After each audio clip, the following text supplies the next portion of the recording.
হযরত ইয়ালা ইবনে সাদ্দাত রাদিয়াল্লাহু আনহু বলেন, আমার পিতা হযরত সাদ্দাত রাদিয়াল্লাহু আনহু এই ঘটনা বর্ণনা করিয়াছেন এবং হযরত উবাদা রাদিয়াল্লাহু আনহু, যিনি সেই সময় উপস্থিত ছিলেন, উক্ত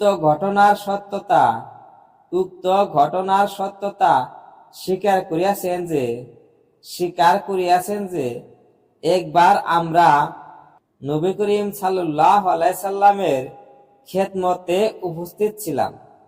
রাসূলুল্লাহ সাল্লাল্লাহু আলাইহি সাল্লাম জিজ্ঞাসা করিলেন, কোন অপরিচিত ব্যক্তি এই মজলিসে আছে কি?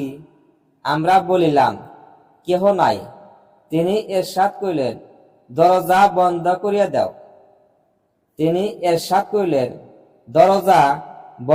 করিয়া দাও।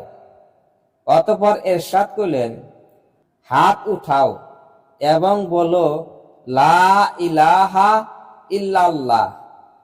আমরা কিছুক্ষণ হাত উত্তোলন করিয়া রাখিলাম এবং কালিমায়ে তাইয়্যিবা পড়িলাম।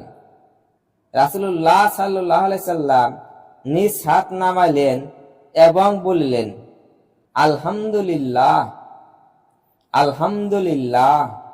হে আল্লাহ, আপনি আমাকে এই কলেমা দিয়া প্রেরণ করিয়াছেন এবং আমাকে ইহার হুকুম করিয়াছেন এবং এই কলেমার উপর জান্নাতের ওয়াদা করিয়াছেন, আর আপনি ওয়াদা ভঙ্গকারী নহেন।